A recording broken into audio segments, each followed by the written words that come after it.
पश्चिम बंगाल के हिंसाग्रस्त इलाकों में होगी केंद्रीय सुरक्षा बलों की तैनाती। बीजेपी नेता शुवेंदु अधिकारी की याचिका पर कलकत्ता हाईकोर्ट का आदेश। मुर्शिदाबाद हिंसा में बंगाल पुलिस की बड़ी कार्रवाई। 110 से ज्यादा उपद्रवी अरेस्ट। गुरुवार को वक्फ कानून के खिलाफ प्रदर्शन में हुई थी हिंसा। मुर्शिदाबाद में हिंसा के बाद बढ़ाई गई सुरक्षा। संवेदनशील इलाकों में बीएसएफ के जवान तैनात। मुर्शिदाबाद हिंसा के बाद सीएम ममता ने लोगों से शांति बनाए रखने की अपील की। कहा, धर्म के नाम पर अधर्मी व्यवहार ना करें, दंगा भड़काने वालों पर सख्त कार्रवाई करेंगे। प्रदर्शनकारियों से सीएम ममता बोली, वक्फ कानून लागू नहीं होगा, शांति बनाए रखें, कानून केंद्र ने बनाया, उनसे जवाब मांगो। मुर्शिदाबाद हिंसा पर बंगाल के डीजीपी राजीव कुमार का बयान, सभी को सुरक्षा देना हमारी जिम्मेदारी, किसी तरह की हिंसा बर्दाश्त नहीं। मुर्शिदाबाद हिंसा के बाद बंगाल में पोस्टर वॉर। बीजेपी ने सीएम ममता के खिलाफ पोस्टर जारी किया। लिखा, ममता के काले राज में आपका स्वागत है। मुर्शिदाबाद हिंसा को लेकर गिरिराज सिंह ने ममता सरकार को घेरा। बोले, हिंदुओं की रक्षा भी ममता सरकार की जिम्मेदारी, हिंसा दुर्भाग्यपूर्ण और दिल दहला देने वाली। बीजेपी प्रवक्ता प्रदीप भंडारी का बड़ा आरोप। बोले, बंगाल में हिंदुओं को टारगेट करके हिंसा को ममता बनर्जी का संरक्षण, हिंसा को बढ़ावा दे रही है मुख्यमंत्री।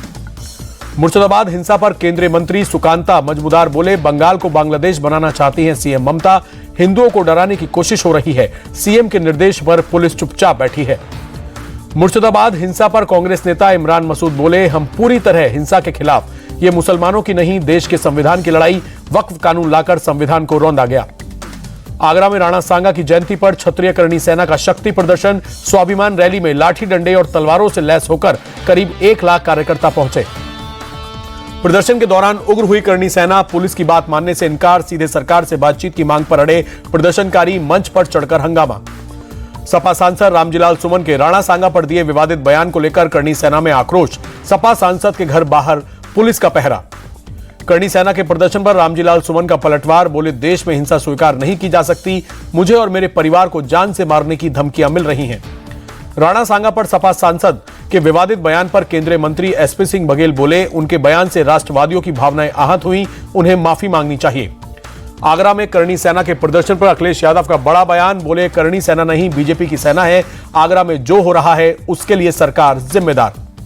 रायगढ़ में अमित शाह बोले, औरंगजेब खुद को आलमगीर कहता था, लेकिन उसकी समाधि इसी भूमि में बनी। अमित शाह बोले, शिवाजी महाराज के आदर्शों पर ही पीएम मोदी की सरकार काम कर रही है, स्वराज की लड़ाई कभी खत्म नहीं होनी चाहिए। तेजस्वी यादव का नीतीश सरकार पर हमला। कहा, 3 करोड़ लीटर से अधिक शराब आने के बाद भी पुलिस दोषी नहीं, तो फिर बिहार में कौन कर रहा तस्करी। तेजस्वी यादव पर केंद्रीय मंत्री चिराग पासवान का अटैक। कहा, लालू परिवार के कारण ही बिहार में शुरू हुआ पलायन, जंगल राज के कारण लोग बिहार से बाहर गए। प्रधानमंत्री के दौरे से पहले पटना में बिहार एनडीए के दलों की मीटिंग। 24 अप्रैल को बिहार दौरे पर आ रहे हैं प्रधानमंत्री मोदी। मिशन बिहार पर जुटे केंद्रीय मंत्री शिवराज सिंह चौहान पटना में एनडीए की मीटिंग के बाद बोले, हम विकसित बिहार का निर्माण कर रहे, बिहार को बड़ी सौगात देने आ रहे हैं प्रधानमंत्री। नीतीश के मंत्री और जेडीयू नेता अशोक चौधरी बोले, एनडीए चुनाव लड़ेगी, बीजेपी जेडीयू का एलजेपी के अकेले की लड़ाई नहीं, सब मिलकर प्रधानमंत्री के दौरे की तैयारी कर रहे। प्रशांत किशोर की बिहार बदलाव रैली पर अशोक चौधरी का अटैक। बोले, उनकी रैली और उनकी इज्जत दोनों खराब हुई, पॉलिटिकल मैनेजर और पॉलिटिकल लीडर में अंतर होता है। छत्तीसगढ़ के मुख्यमंत्री विष्णुदेव साय का बड़ा बयान। बोले, धर्मांतरण छत्तीसगढ़ के लिए कलंक की तरह है, पैसों का लालच देकर मजबूर गरीबों का धर्म बदलवाया जाना गुनाह। महादेव बैटिंग ऐप में मामले में भूपेश बघेल के खिलाफ साजिश के आरोप पर विष्णुदेव साय का जवाब। कहा, यह आरोप गलत, एक नहीं अनेक घोटालों में उनके लोग जेल में हैं। नैनार नागेंद्रन बने तमिलनाडु बीजेपी के नए अध्यक्ष। चेन्नई बीजेपी दफ्तर में पार्टी की मीटिंग के बाद नाम का ऐलान। 2026 में राज्य में कमल खिलाने की चुनौती। जम्मू कश्मीर के किश्तवाड़ में आतंकियों के खिलाफ सुरक्षा बलों को बड़ी कामयाबी। 3 आतंकी ढेर, सर्च ऑपरेशन जारी। भारत विरोधी भावना से भरा था तहुवर राणा। पहले दिन की पूछताछ में खुलासा, साजिद मीर, मेजर इकबाल और दूसरे आईएसआई एजेंट से पाकिस्तानी सेना की वर्दी में ही मिलता था तहुवर। पाकिस्तानी सेना की वर्दी के प्रति बहुत प्रभावित था तहुवर। सेना छोड़ने के बाद भी लश्कर ए तैयबा और हुजी जैसे आतंकी संगठनों के शिविरों से जुड़ा रहा। पूछताछ में एनआईए अफसरों को दी जानकारी। मध्य प्रदेश के पन्ना में अवैध मदरसों के खिलाफ कार्रवाई। प्रशासन ने चलाया बुलडोजर। वक्फ कानून बनने के बाद पहली कार्रवाई हुई।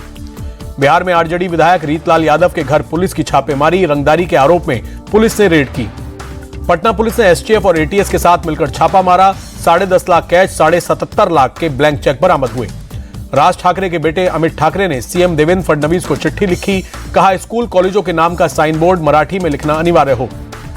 फिर से शिरोमणि अकाली दल के अध्यक्ष बने सुखबीर सिंह बादल पिछले साल अकाल तख्त से तनख्वाह घोषित किए जाने के बाद दिया था इस्तीफा। पंजाब पुलिस की बड़ी कामयाबी, मोहाली में गैंगस्टर गोल्डी बराड़ के 2 गुर्गे गिरफ्तार, गोल्डी का करीबी रवि नारायण गढ़िया मुठभेड़ में घायल। गाजियाबाद में पुलिस और गौ तस्करों के बीच मुठभेड़, पुलिस की गोली लगने से 2 बदमाश घायल, मुठभेड़ के दौरान 4 बदमाश गिरफ्तार, 1 फरार। यूपी के मिर्जापुर में पुलिस और बदमाशों के बीच मुठभेड़, एनकाउंटर में पुलिस ने 2 गौ तस्करों को पकड़ा, अवैध तमंचा और कारतूस भी बरामद। हिमाचल प्रदेश के कुल्लू में नेशनल हाईवे 305 के पास पुल टूटने से आवाजाही ठप, सैकड़ों लोग फंसे, दोनों ओर गाड़ियों की लंबी कतार। नागपुर में एल्युमिनियम फैक्ट्री में विस्फोट से लगी भीषण आग, दूर दूर तक धुएं का गुबार दिखा, हादसे में 5 की मौत। पाकिस्तान में भूकंप के झटके महसूस किए गए, रेक्टर स्केल पर भूकंप की तीव्रता 5.8 मापी गई। देश भर में यूपीआई सर्विस करीब 3 घंटे डाउन रही, यूजर्स को पेमेंट करने में आई दिक्कत, 20 दिन में तीसरी बार आई परेशानी। इस हफ्ते सोने ने फिर बनाया नया रिकॉर्ड, 2,339 रुपए बढ़े दाम, 93,353 प्रति 10 ग्राम पहुंचा सोना। इस हफ्ते चांदी की कीमत में भी भारी उछाल, 1 किलो चांदी की कीमत 92,929 रुपए हुई। इंडियन बुलियन एंड ज्वेलर्स ने जारी किया आंकड़ा।